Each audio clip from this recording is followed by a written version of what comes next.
In 2010, we have seen and experienced more tyrannical actions from the Canadian government than ever before.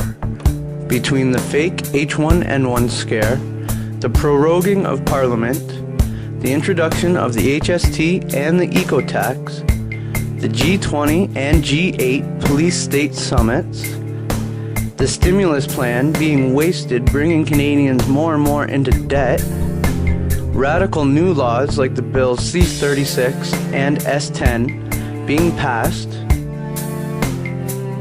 and the announcements that Canadian troops will stay in Afghanistan until 2014 and of the North American perimeter. 2010 was a great year in Canada. For the New World Order elite, that is. In 2011, will you allow this same trend to keep happening? Or will you stand up and speak out? You, not your politician or your boss, hold the power in this world. We are responsible for what and where our children have to live in. The time to not only awaken to the tyranny, but to take action against it is now. No more just using your keyboard to fight it. It is time to take our country back from the clutches of a few evil, corrupt people. Here is what you can expect to see a lot of from the Canadian Awareness Network this year. Have ever heard of Bill C-36? I haven't heard. No, it's a bill that just passed the Canadian Senate. C-36. Bill C-36. Correct. No? Okay, well, it's legislation that just passed the Canadian Senate 2 days ago. What it states in it, it's for consumer protection, they say. It gives foreign corporations the ability to recall any products within Canada, basically giving up a piece of our... Wow, our government's really hard at work keeping us safe, aren't they? Ever since 2004, they've been regulating the herbs. They've taken 20,000 natural health products off the shelves, saying that they're too dangerous for us. 53 of which were just added recently.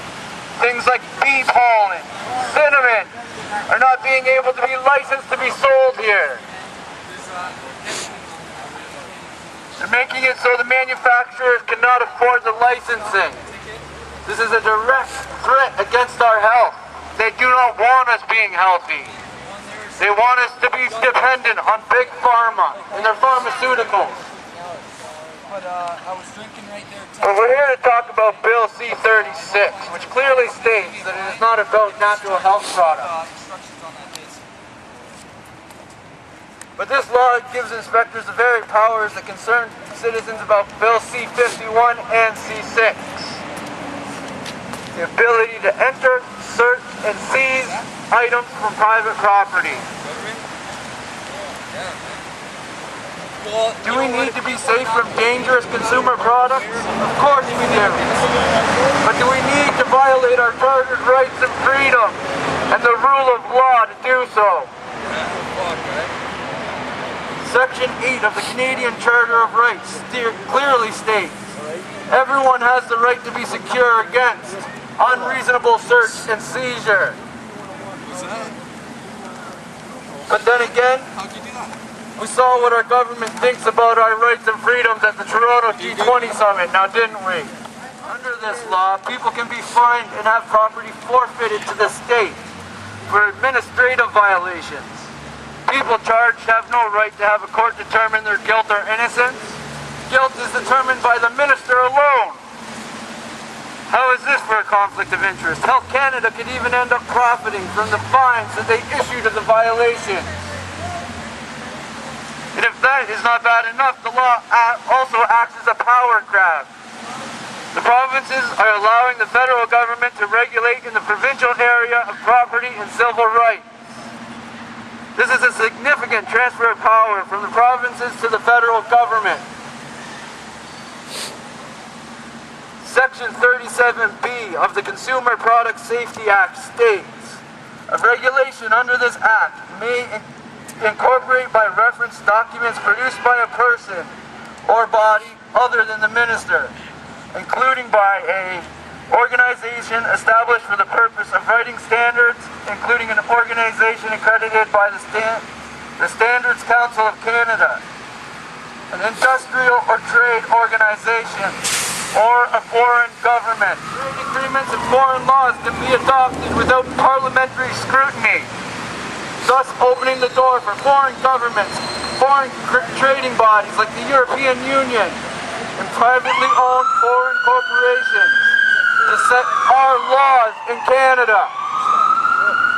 I hope you heard that. Foreign corporations and countries will be able to set our laws.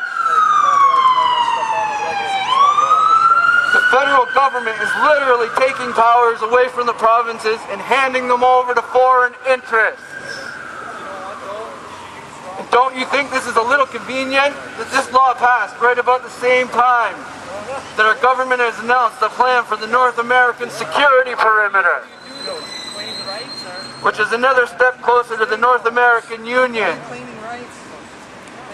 These things do not happen by chance. It is all planned, and trust me when I say this, it is not for the common good of the Canadian people. But it is not too late. This can all be reversed. And it's very simple. All we have to do is not comply. If they don't want you to have natural health products, buy more and less from your corporate grocery stores. If Health Canada comes